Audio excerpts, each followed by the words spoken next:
Matt will have our opening prayer here in a minute, but I decided we'd do something just a tad different tonight. Instead of singing the traditional two songs, we're going to sing three songs, and consisting of a medley from the Jesus Loves Me section. Um, it's three verses, but it's across three songs. So you'll be opening to 1014, and you guys know how the medleys go. Just sing the verses by the dots, with the dots by them. And then after we sing these three songs, these verses of these songs, Matt will have our prayer. So beginning in 1014, going through 1016. Jesus loves me, this I know, for the Bible tells me so. Little ones to him belong. They are weak, but he is strong. Yes, Jesus loves me. Yes, Jesus loves me. Yes, Jesus loves me. The Bible tells me so. Jesus loves the little children, all the children of the world. Red and yellow, black and white, they are precious in his sight. Jesus loves the little children of the world. This little light of mine, I'm gonna let it shine. This little light of mine, I'm gonna let it shine. This light, sorry, this little light of mine, I'm gonna let it shine. You guys might have to help me on this one. I lost it. Okay, go. Yeah. Well, let's sing it how we normally sing. I don't know. Don't look at the book. I have it in my head different than the way the book has it. So, this little light of mine, I'm gonna let it shine. This little light of mine, I'm gonna let it shine. Let it shine, all the time, let it shine. All right, we'll just stop there and call it good. Matt?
All right, it's time to begin. I'm gonna have to ask you guys to bear with me. I'm still battling congestion. I'm not really sick, but just a lot of congestion that's been coming and going.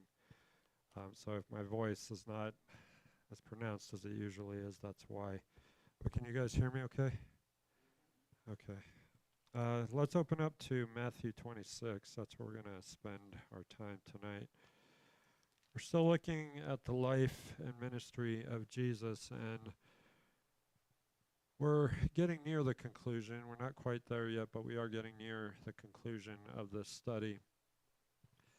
But here in Matthew 26, Matthew is beginning to record for us some of the events that took place in the final hours of Jesus' life before he would be arrested and later crucified. So it's similar to what we're dealing with in the John sermons.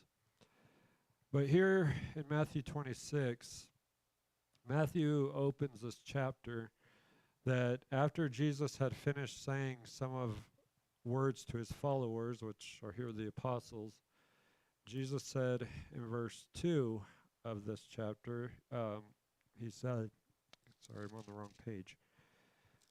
That was Matthew 27, not 26. But in verse 2 of 26, the text says, "You know that after 2 days the Passover is coming, and the Son of Man is to be handed over for crucifixion." So here we're seeing a bit of a stage being set. We are 2 days before the Passover in that verse. And then after those 2 days, the hour would be near that Jesus would be handed over for crucifixion. He refers to himself here as the Son of Man.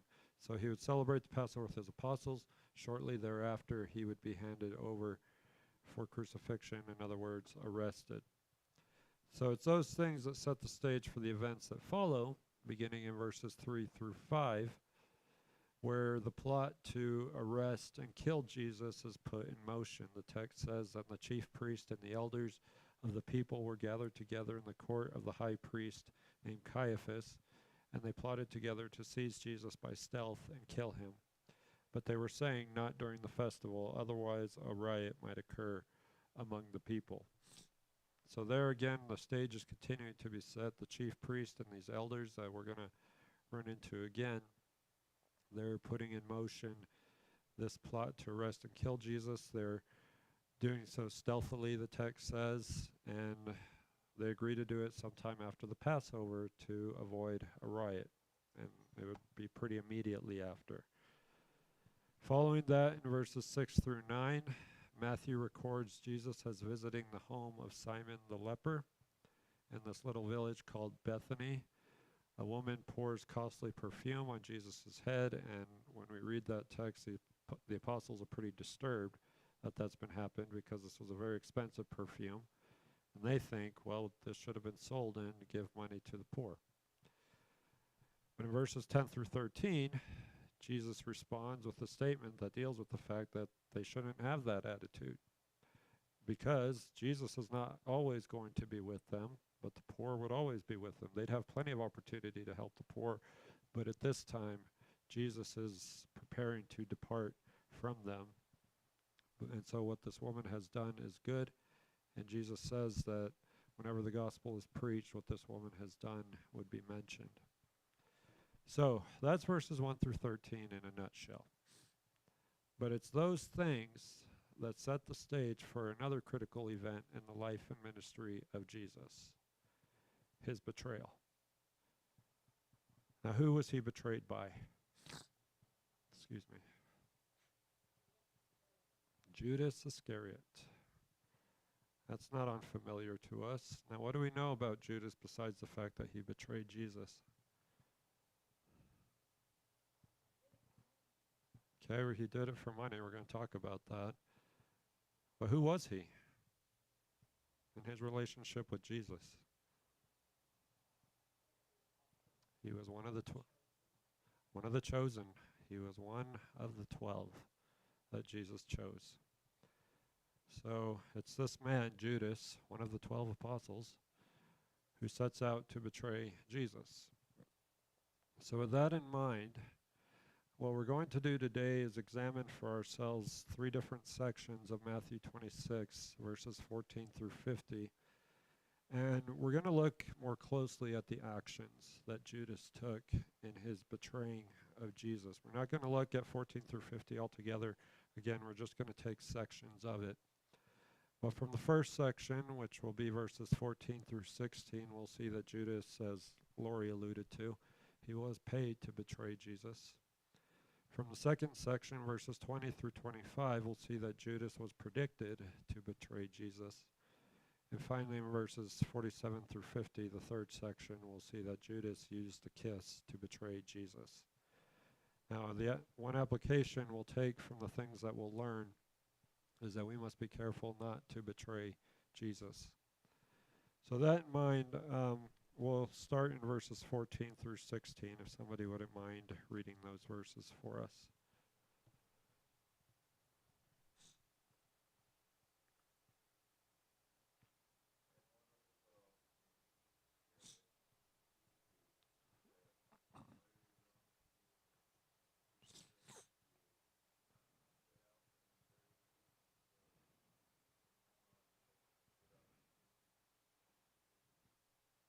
Okay, thank you, Matt. So again, we're looking at the fact that Judas was paid to betray Jesus. Now there in verse 14, what does he do? He went to the chief priest. Anyone tell me who these chief priests are? If not, that's okay.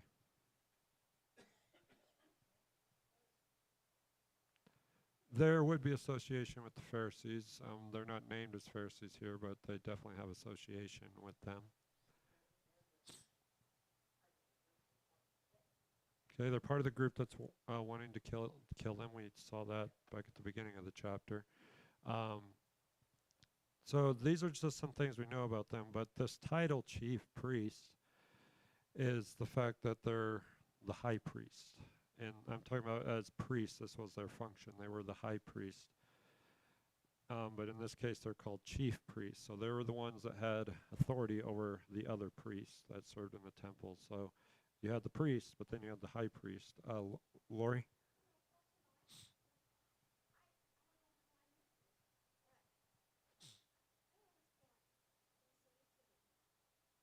No.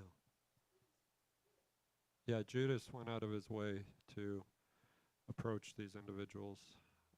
And sometimes we might think that they asked Judas, but it was the other way around. Judas.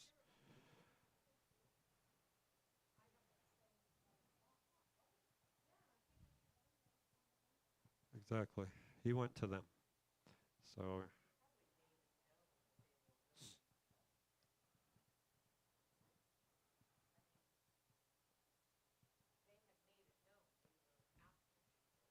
right. Yeah, it was pretty public knowledge, aware of the plan. He says, "What do you give me?" They're going into verse 15. What are you going to give me to betray him? Now, before we continue on with that question, can anyone tell me what it means to betray someone?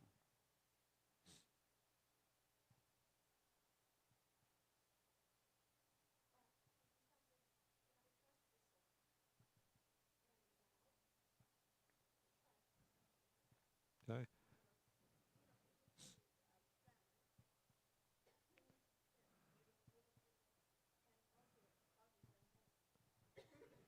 Right. So there's a relationship in place, and betrayal implies that you violated that trust. Now, the word here is similar, but the word from which this word betray comes, it comes from a word that literally means to hand over. So what Judas is asking here is, what do you give me to hand Jesus over to you, to just put him into their hands?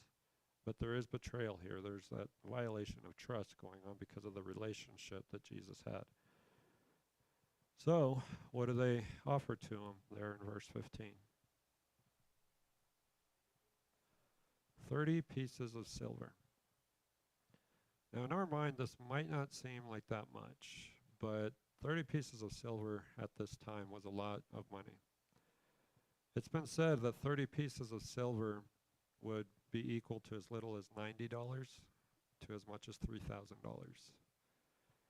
You'll find different people having different opinions on the amounts, but this was a lot of money for their day and time that he was receiving.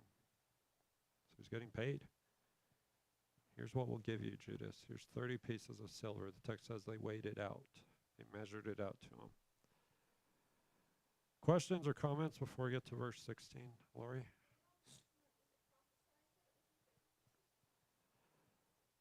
Yes, I just can't point to. I don't know if it was exactly 30 pieces that the prediction described, but there was a prophecy that indicated that there would be payment involved in the betrayal of Jesus. I just can't, I don't have that verse in front of me right now. I'm checking to see. Well, I have a footnote that refers to Exodus 21:32. It's not a prophecy, but it's pertinent to this. I'm just going to run back there really quick. 21:32.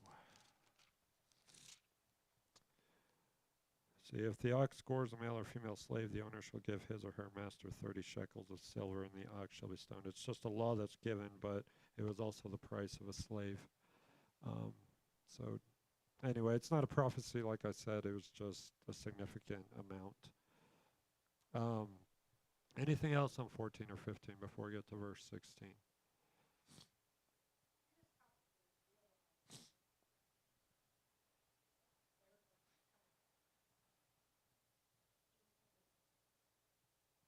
Right. That seems to be part of the picture here. So that's a good point. Anything else before we get to verse 16?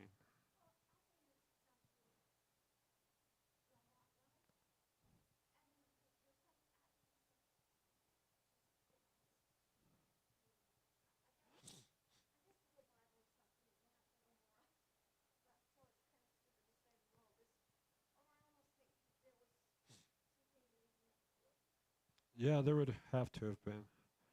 Um, yeah, there would have to have been things leading up to this because of who Judas was. So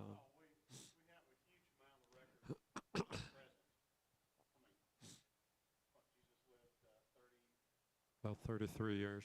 Yeah, roughly. Exactly. Um, yeah, the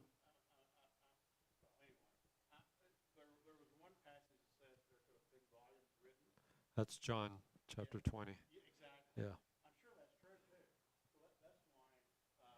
Yeah, what we have in the gospel is just a small snippet of what we know about Jesus. So, right. That's true. So this is what happens. Go on to verse 16. What's the next thing Judas does after he's paid?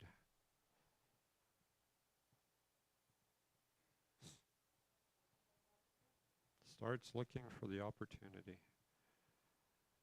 And more specifically than that, Judas was actively looking for this opportunity. He was always on the lookout for this opportunity. It was a good time to hand Jesus over to the chief priest. And one reason we know this is because the phrase looking here, it's in that active sense. It's something he was continually doing, looking for that appropriate time to deliver Jesus over to the chief priest.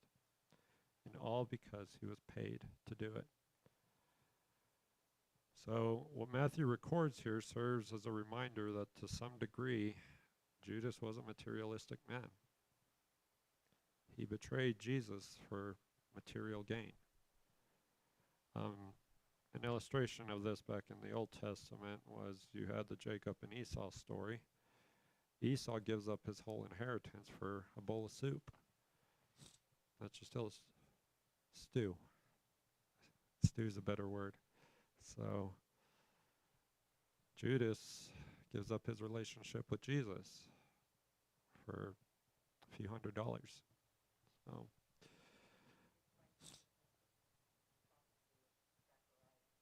it was Zechariah. Okay. What did it say?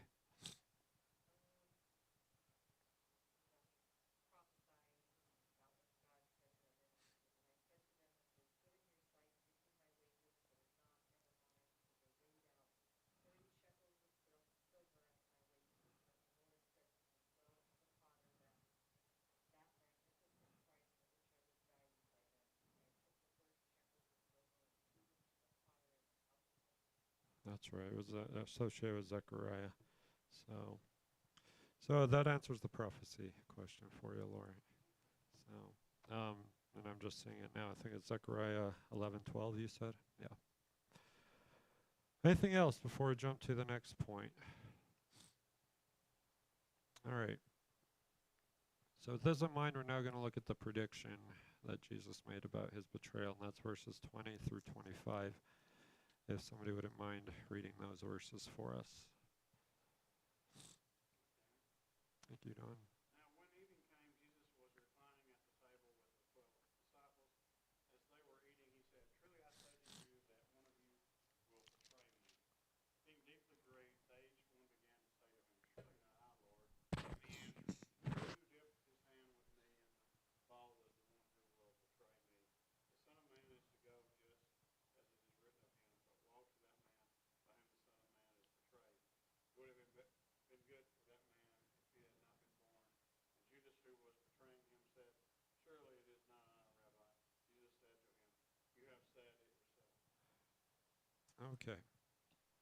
So at this point, we're going to look at the fact that Jesus, or Judas, was predicted to betray Jesus. So we're obviously jumping forward a little bit. At the beginning, it was 2 days before the Passover.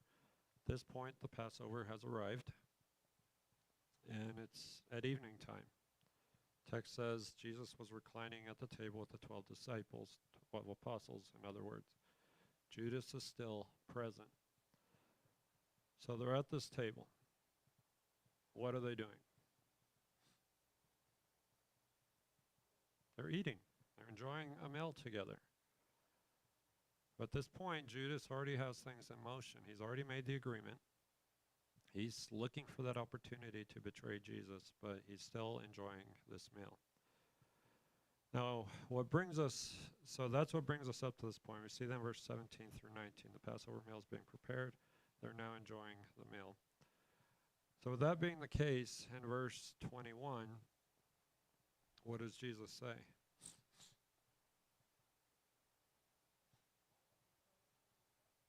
That's it. One of you will betray me.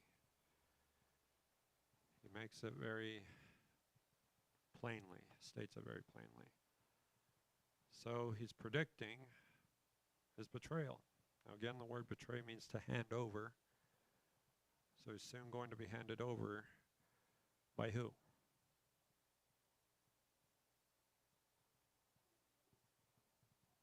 It's going to be Judas. But Jesus says, one of you.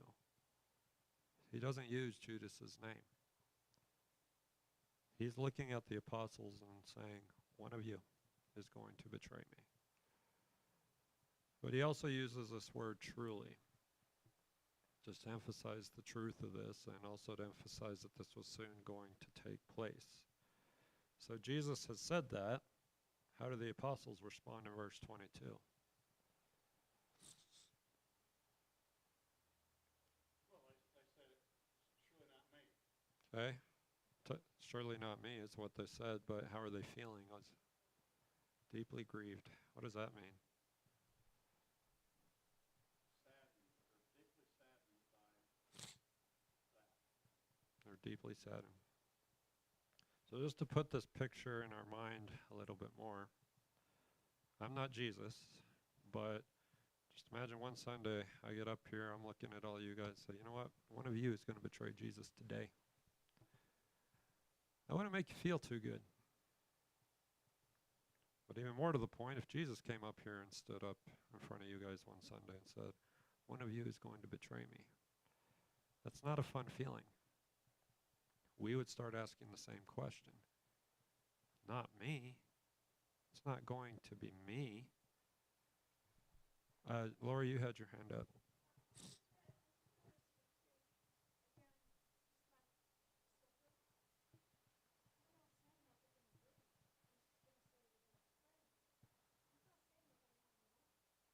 Well, the word betray means to hand over. That's why I'm using that terminology. And the Greek word is what I'm talking about.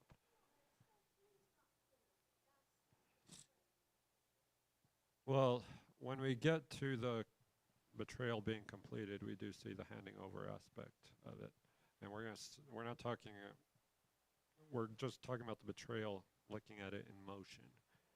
So, but when I say hand over, I'm talking about the definition of the original word. That again, our English text doesn't use that. But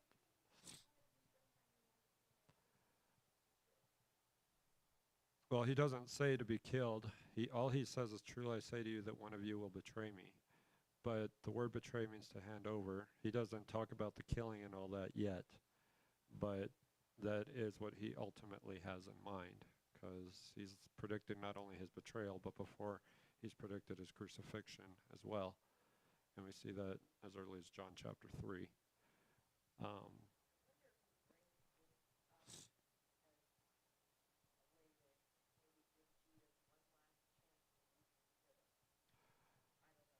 that's possible.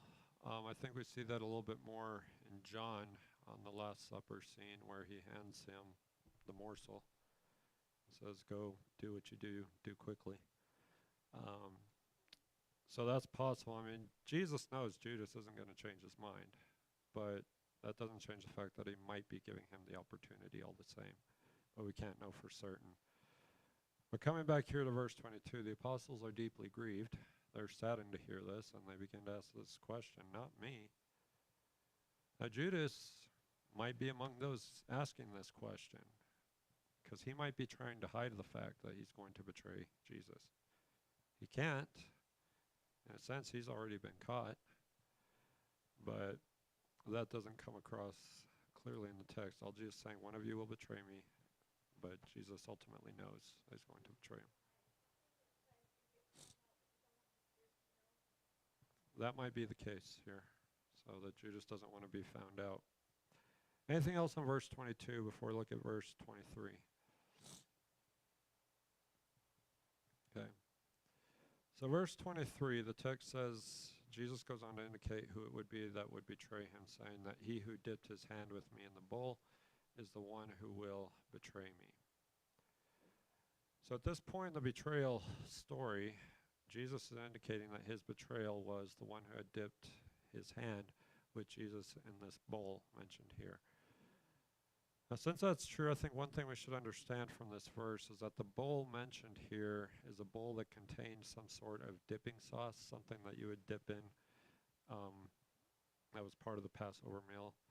Now, sometimes at restaurants, you'll have this little bowl that you can dip bread in. Something like that is this bowl that it's talking about. Like oil and vinegar, exactly. Right, exactly. So that might be what's going on here, but they'd be using unleavened bread because it is the Passover. But so this was something that was common in the meal. Now, something else we should understand. At this point, Jesus is not yet singling out Judas. All the apostles would have dipped in this bowl at some point during the meal. So what Jesus seems to be emphasizing here is that somebody participating in that meal that is going to betray him, further emphasizing the fact that it's one of the apostles that's going to betray him. Questions or comments on 23?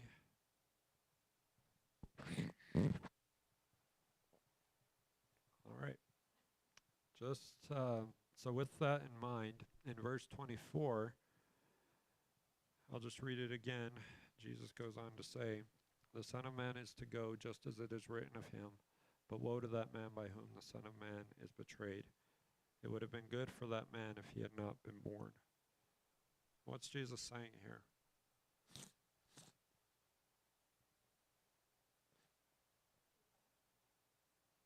Okay, there's going to be punishment for who? Okay, so he says that. That's where that woe statement comes in. But what does he say before that?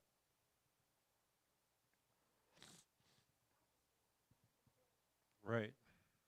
More prophecies is what he's alluding to. He says, it's been written. So it was previously written about that the Son of Man would be betrayed. The Son of Man is the Daniel 7 imagery, but this is applied to Jesus himself. But for the one doing the betraying, it's not going to be good. It's going to be bad. How bad is it going to be?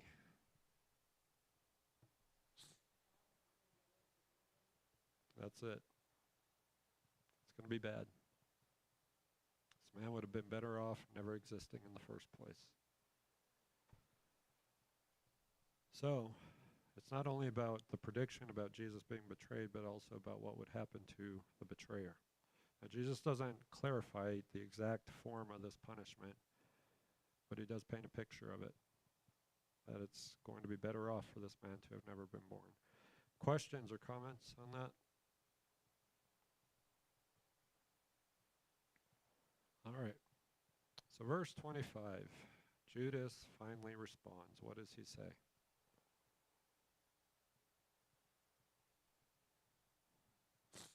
Surely it is not I, Rabbi. Surely it is not I, Rabbi.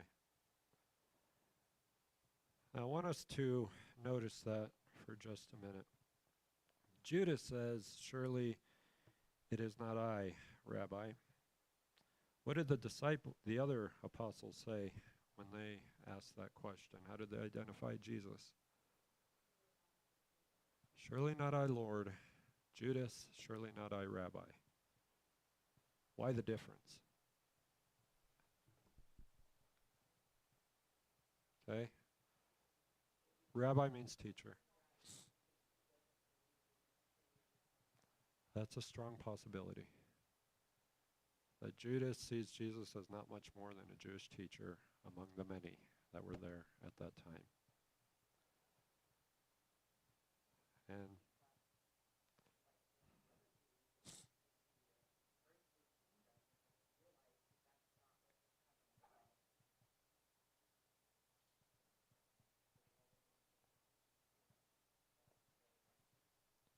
exactly.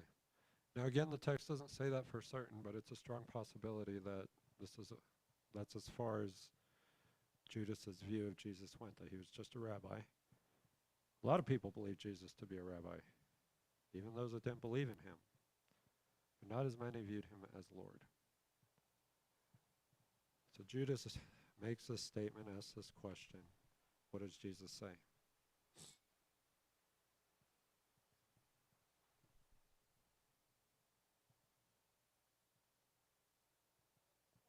You've said it yourself. What has Judas said himself?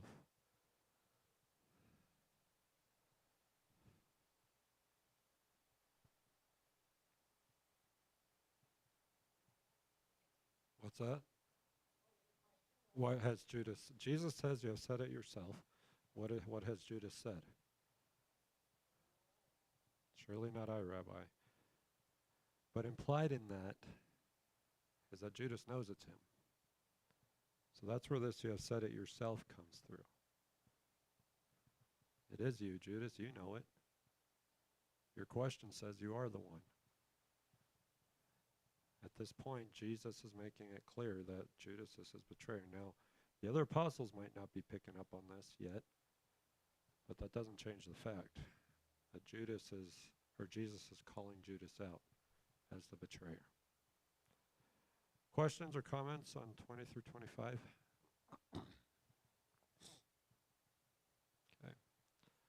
So putting these verses together, the point we should see from these verses about Judas's betrayal is that Judas was predicted to betray Jesus.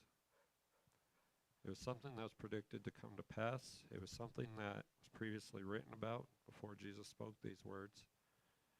And this should help us to understand that Jesus' betrayal was something that was spoken about in the Old Testament scriptures in different ways.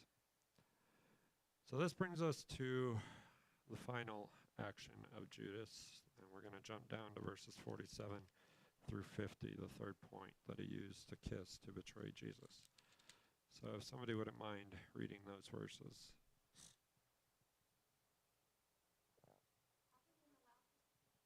What? Yeah, you can read. 47 through 50.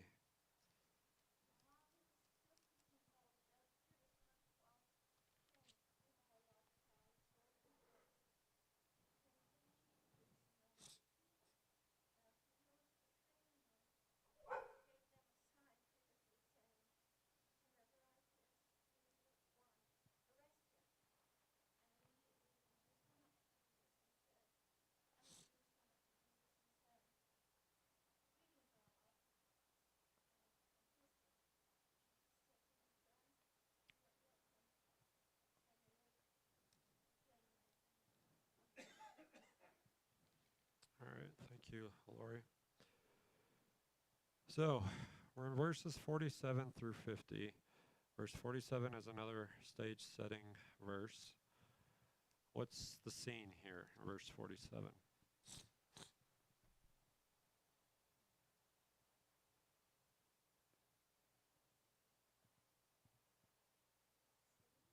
scene? Yeah, just what does the verse say? What's going on?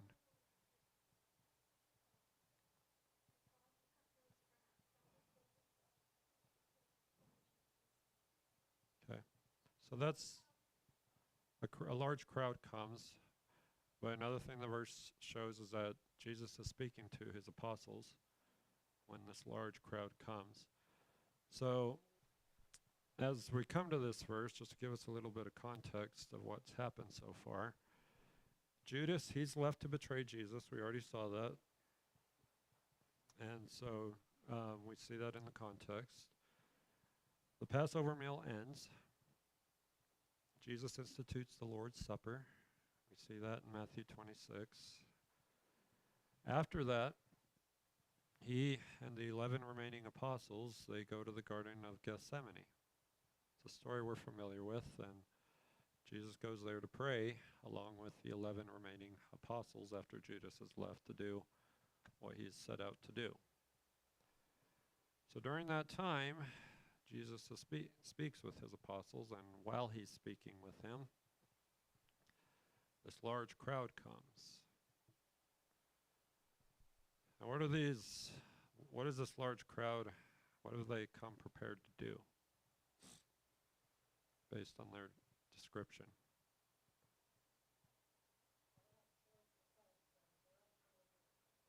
Okay, why come with swords and clubs though? So they can overpower Jesus, we might say. They've come to fight. You don't bring weapons unless you're prepared to fight. So this might be still speaking to this Jewish mindset. Well, they believe this person's a king. They're not going to let their king go. We're going to come prepared for conflict. They were probably riled up, and this is due to the fact that they were sent by these chief priests and elders of the people. And we've already talked about, there's the chief priest, we've talked about them. Elders of the people or just respected older Jewish people. So they come with the expectation that there's going to be conflict in arresting Jesus. Understandably so. Questions or comments on verse 47?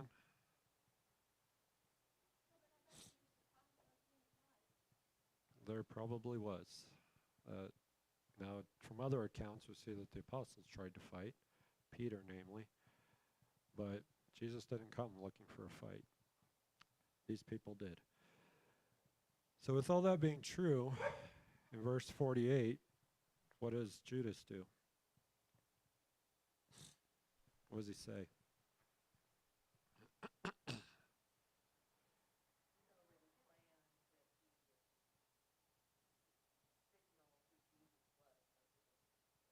Okay. Now how do we know this is a signal? What word tells us that? Okay, but there's a signal involved. What word tells us? Gave them a sign. We've talked about that word sign before. It's an indicator of something. So he tells them, it's already planned. Here's the indicator I'm going to give you. Here's a sign I'm going to give you. Whenever I kiss, he is the one, sees him. Now, Lori's translation rendered it a little bit better. That word sees him, though that phrase would be better translated, arrest him. So now the arrest portion, which we're going to look at in more detail in a later class, is now in motion. But Judas says, let me tell you who to arrest. It's the one that I kiss. Now, what do we know about a kiss? It's a form of greeting, and what did you say, Dina? It's a greeting. It's a sign of affection.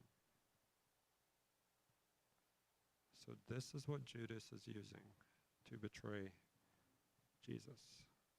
What's otherwise a sign of affection. So he's made his statement, verse 49. What does he do next?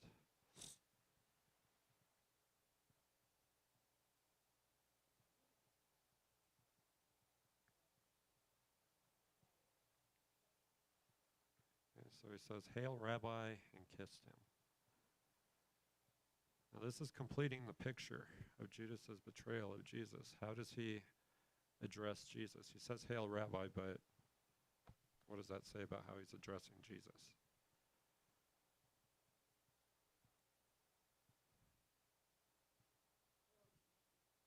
Hello, teacher. He's being he's being respectful. He's betraying Jesus through and through, but he's still being respectful. It almost seems strange.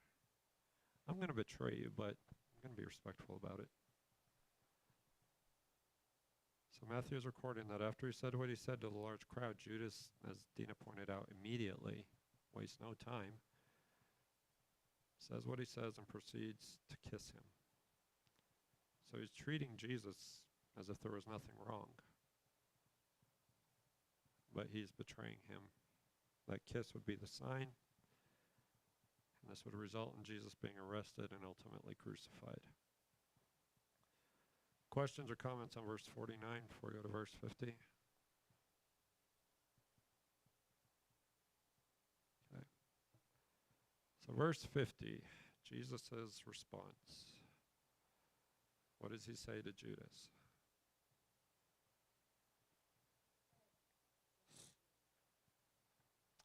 Friend. Calls Judas a friend. Why? Because it's Jesus. That's the easy way out of that question, Tina. It's not Tina. But seriously, we have to ask, why call him friend when he's being betrayed? Who do you call your friend normally? Friends. Your friends, okay? Actually, True friends. But Judas is not a true friend yet.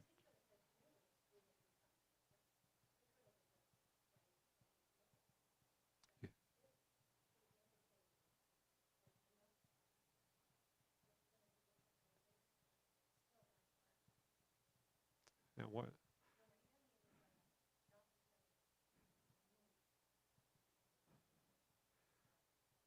That might be part of this, but we have to think of that concept of a friend. When you call somebody your friend, there's no negativity between you.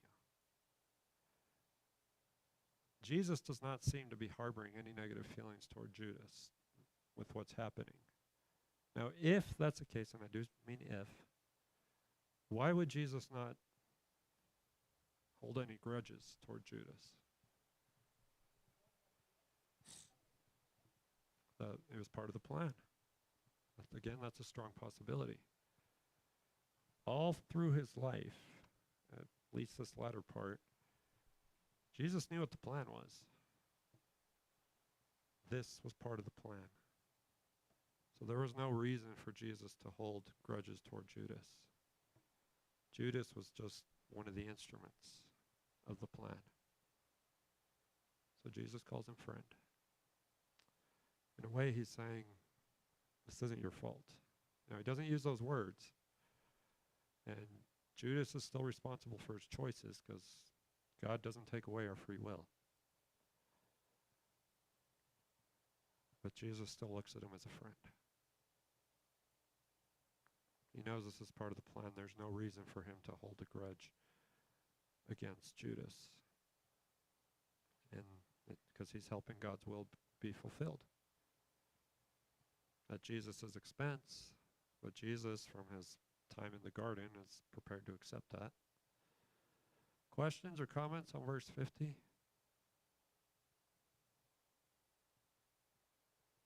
Okay. Yeah. There's definitely some forgiveness going on right here. So Judas would be the one responsible for killing Jesus ultimately. Jesus still calls him friend. The result, large crowd moves in, lay their hands on Jesus, not to pray over him, but to arrest him. So Judas's action was that he used a kiss to betray Jesus. There's a great degree of irony in that when you think about it. Kiss is a sign of affection. Hail, Rabbi, sign of respect.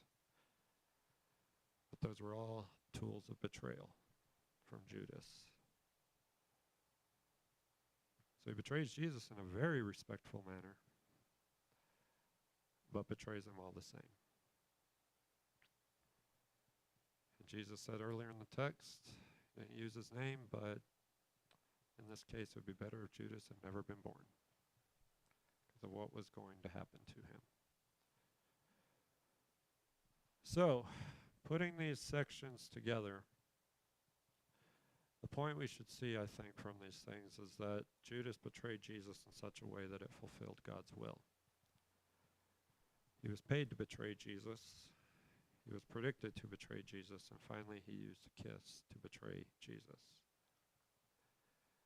So the application to us is that we have to be careful not to betray Jesus. It can happen very easily. From Judas's example, we can betray Jesus through material gain. Just going to take a few $100s. I don't care what Jesus says about it. Our actions can lead us to betray Jesus. And we can betray Jesus in a very respectful manner. It can happen. And since that's true, the verses we've examined urge us to stand guard over the things we say and do, so that we might not end up betraying Jesus as Judas did. And ultimately, we stand guard over our hearts so that our hearts do not cause us to betray Jesus. Again, these are just a few applications I think we can take from these verses. Anything else? All right. Don, will you close us tonight?